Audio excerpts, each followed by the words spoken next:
Mike is a family life consultant in the Archdiocese of Boston with a focus on the Transformed in Love Marriage Prep Program. Mike, thanks for being with us. How you doing? I'm doing great, thank you. I just want to say really quickly, I don't want to steal credit for my brother's work. So Tim is actually working with Father Chris Hickey as his youth minister. Oh, sorry. I know that's fine. I get you mixed up. That role for 5 years, but I stepped down a few years ago, and my brother stepped right into the place, and he's doing a great job. Great job. Mike, you got to learn. You got to take credit for your brother's work. Hey, it's better. You know what I've been doing for the past 2 weeks? I call Bishop a different name every single show. Yeah, I've been waiting for it today. Yeah, and I haven't done it. Did I? Did I yet. mess this Not up yet? No, I won't mess it up. And we were talking before the show, Mike and I were talking about his 6-month-old son. And I was going back to my days with my kids. Remember that? I do. It was fun days. Right.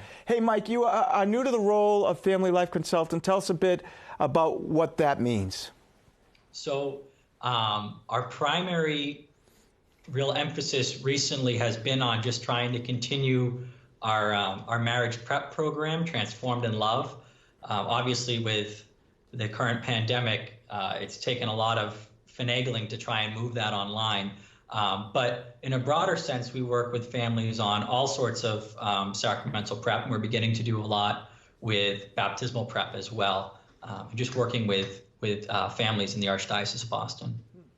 Now, as a newly married guy yourself, I got to ask you this question because I'm a parish priest, and I know people a lot of times roll their eyes, you know, when you tell them, oh, you have to do marriage preparation. What was your experience of marriage prep?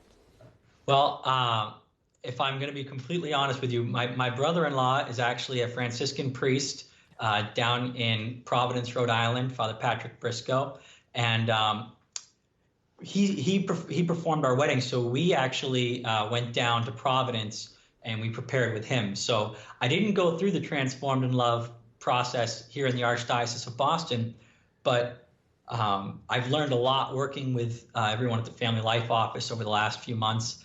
And I have to say, I feel like I missed out a little bit. I really enjoyed my pre-marriage prep with my brother-in-law, but I wish I had experienced it within the Archdiocese. I did go through marriage prep, but it was a long time ago. Do you remember it? I remember some of it. I do remember this. I really enjoyed it. Oh, really? I did. Did you feel pressure, though, before you went? No. No? No Okay. pressure. All right. I was looking forward to it. A good experience. But I'm social. Yeah. So Transformed in Love is available in English and soon will be available in Spanish for the Spanish-speaking communities. How was all this material developed, Mike? Well, it was developed over the past few years. Well, it was redeveloped over the past few years. I should say it was originally developed over several years by a wonderful team. And then a few years ago, they decided, well, it's time to sort of renew the program and sort of bring it up to date. And so a team began working on that. And I came in just at the very end. So my contribution, if I'm being perfectly honest, was limited to choosing a few quotes that might fill out some of the pages in the workbook, and now working on sort of digitizing that for some of our couples as we move forward.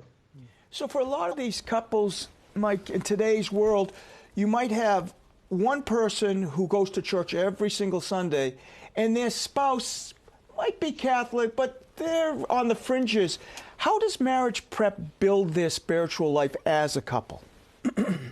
Well, there are a number of sessions that we do during Transformed in Love, and there are a couple that are focusing specifically on spirituality and spiritual practices.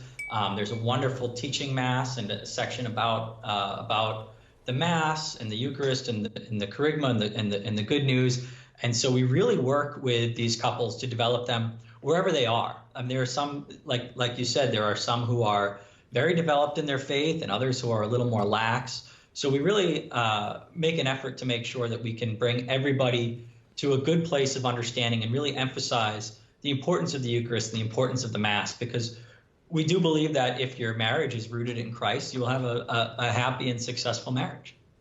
Is it true that, because I've heard this, that this Transformed in Love, the materials are pretty unique in terms of their robustness, I guess, and across the country there aren't many programs quite like it. That's true. A lot of dioceses and archdioceses across the country and even internationally have adopted Transformed in Love as their preferred premarital program, and it's a strong program. And there are other programs out there, but we really feel like we've done a really good job of helping to present materials that will really help strengthen any relationship as it moves into marriage. Well, Mike, we appreciate you being with us, and we're glad that you're staying safe and well with your little boy and your wife. Where can people learn more about the work of Family Life Office and Transformed in Love?